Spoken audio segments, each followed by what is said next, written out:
A. Karakter kebangsaan Indonesia. 1. Pengertian karakter bangsa. Istilah karakter relatif agak sulit didefinisikan, namun dapat dimengerti bila diuraikan. Menurut Sigmund Freud, karakter adalah sekumpulan tata nilai yang terwujud dalam suatu sistem daya juang yang melandasi pemikiran, sikap, dan perilaku. 2. Penanaman nilai identitas nasional sebagai karakter bangsa. A. Membangun ketahanan keluarga. Membangun karakter dalam keluarga diawali dengan komunikasi yang baik dalam berbagai kesempatan, seperti pertemuan harian dalam keluarga yang menyetujui makan bersama, berdoa, sembahyang bersama, sehingga terjalin hubungan batin sesama anggota keluarga. B. Membangun karakter dalam masyarakat. Sebagian waktu kehidupan anak-anak atau pelajar banyak dihabiskan dalam masyarakat, maka peranan institusi masyarakat seperti rukun tetangga, rukun warga sangat penting. Di samping itu, tempat-tempat bermain yang untuk anak juga perlu dikontrol oleh pejabat yang berwenang agar dapat ikut serta dalam menanamkan nilai-nilai positif kepada remaja. C. Dalam dunia pendidikan. Pendidikan mempunyai tugas utama membina watak atau karakter, sebagaimana dinyatakan oleh filsuf Herbert Spencer dari Inggris, bahwa sasaran pendidikan adalah membangun karakter. Apabila kita melihat tujuan pendidikan sebagai dinyatakan oleh Undang-Undang Nomor 20 Tahun 2003, menyatakan bahwa tujuan pendidikan adalah seperti berikut. 1. Beriman dan bertakwa kepada Tuhan Yang Maha Esa. 2. Berbudi pekerti luhur atau akhlak mulia. 3. Memiliki pengetahuan dan keterampilan sehat jasmani dan rohani.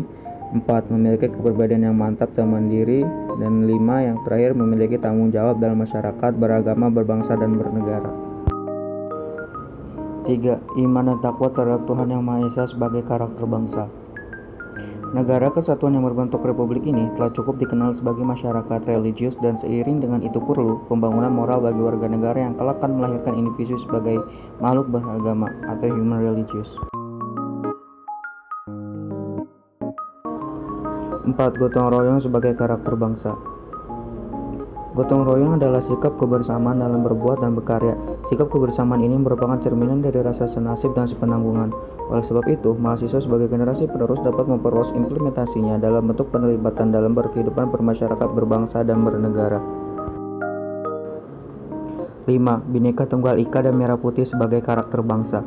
Nilai-nilai Bhinneka Tunggal Ika dan identitas merah putih menjadi kultur bangsa yang sekaligus sebagai identitas bangsa. Beragam adat istiadat, bahasa, suku, dan warna kulit menjalin kebersamaan hidup bangsa menaklukkan Indonesia terjadi saat Kongres Sumpah Pemuda. 6. Kebangsaan Indonesia sebagai karakter bangsa. Pertama kali munculnya pada 3 hal pokok, yaitu identitas kebangsaan atau keindonesiaan, identitas primordial atas tanah air, dan identitas primordial atas bahasa persatuan bahasa Indonesia. Hakikat identitas nasional kita sebagai bangsa di dalam hidup dan kehidupan berbangsa dan bernegara adalah Pancasila yang aktualisasinya tercermin dalam penataan kehidupan. Dalam arti luas, misalnya dalam peraturan perundang-undangan, sistem pemerintahan, nilai-nilai etik dan moral yang secara normatif diterapkan di dalam pergaulan. 7. Membangun karakter bangsa. Karakter adalah hasil dari kebiasaan yang ditumbuh kembangkan. Untuk membangun karakter adalah dengan membentuk kebiasaan atau habit forming, yang berarti harus menanam kebiasaan-kebiasaan yang baik. Pembangunan karakter dalam kehidupan dapat dilakukan dalam beberapa dimensi berikut. 1. Kepedulian sosial atau social sensitivity. 2. Pelindung dan jaga hubungan baik atau nurturance and care. 3. Selalu mengembangkan sifat berbagi, bekerja sama, dan adil, sharing, cooperation, and fairness. B. Pelestarian nilai-nilai luhur perjuangan bangsa. A. Nilai ketakwaan. B. Nilai toleransi. C. Nilai ramah tamah. Dan D. Nilai persatuan. B. Karakter nasional dan globalisasi. Globalisasi merupakan suatu proses untuk meletakkan dunia di bawah satu unit yang sama, tanpa dibatasi oleh kedudukan geografi suatu negara. Satu karakteristik proses globalisasi. A. Individu yang menimbulkan individualisasi. B. Masyarakat nasional, yaitu menimbulkan pembentukan masyarakat sebagai negara bangsa yang modern. C. Sistem masyarakat internasional, saling ketergantungan antar bangsa dalam berbagai pengaturan. Nilai-nilai kebangsaan antara lain: A. Nilai kemanusiaan mengandung ajaran 1. Setiap warga negara Indonesia berbudaya dan beradab. 2. Jaminan hak asasi manusiaan. B. Nilai persatuan mengandung ajaran 1. Bangsa Indonesia satu kesatuan dalam NKRI. 2. Membangun hubungan antar sesama komponen bangsa. C. Nilai demokrasi mengandung ajaran 1. Kesadaran akan kekuasaan tertinggi di tangan rakyat. 2. Sistem kenegaraan dibangun dengan sistem kerakyatan. 2. Peranan negara dalam globalisasi. Globalisasi liberal telah membangun pandangan bahwa negara telah melemah di hadapan globalisasi. Peran negara-negara sebetulnya masih ada dalam era globalisasi, yaitu membuat kebijakan perpajakan atau pajak bertarif rendah, sehingga negara masih memiliki kesempatan untuk mensejahterakan rakyatnya. C. Pancasila Paradigma Pembangunan. 1. Pengertian paradigma. Secara terminologis, tokoh yang mengembangkan istilah paradigma sebagai ilmu pengetahuan terutama dalam kaitannya dengan filsafat ilmu adalah Thomas S. Kuhn. Pengertian paradigma adalah asumsi-asumsi teoritis yang umum, sehingga merupakan sumber hukum, metode, serta penerapan dalam ilmu pengetahuan yang menentukan sifat, ciri, serta karakter ilmu pengetahuan itu sendiri. Kailan 2000. 2. Pancasila sebagai paradigma pembangun iptek.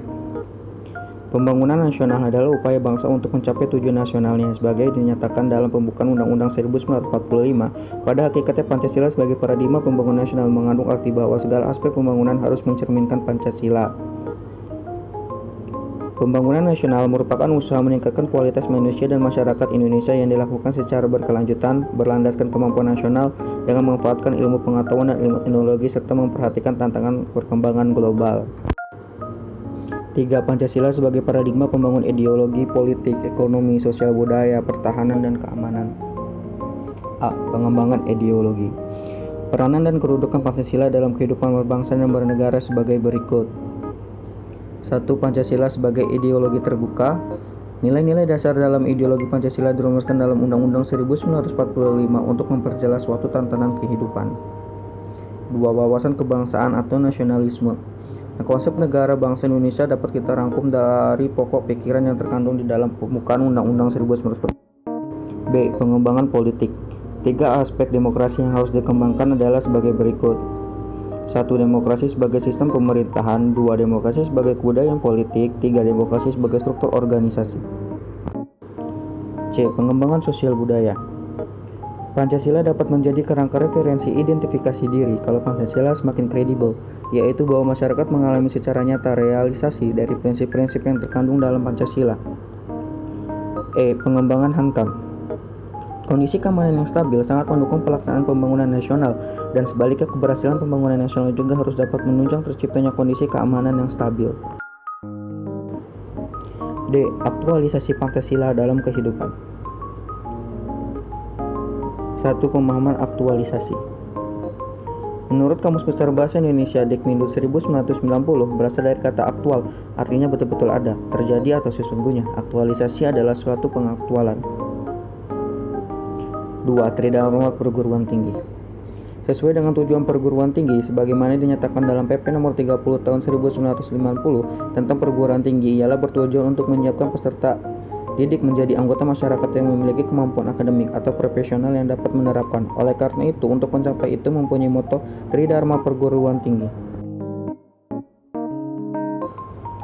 3. Budaya akademik. A. Pemahaman. Akademik berasal dari kata akademia, yaitu sekolah yang diadakan Plato, kemudian berubah menjadi istilah akademik yang berkaitan dengan proses belajar mengajar. B. Kebebasan akademik. Istilah kebebasan akademik menurut Mokhtar Bukhari 1995 digunakan sebagai padanan dari konsep Inggris academic freedom. 4. Kampus sebagai moral force pengembangan hukum dan HAM. Sekalipun kehidupan kampus di Indonesia sudah lama, namun menurut Arbi Sanid 1998, kompleksitas kampus berasal problematikanya meliputi 3 gejala: kehidupan kampus sebagai arena politik, alat birokrasi, dan harapan di masa depan.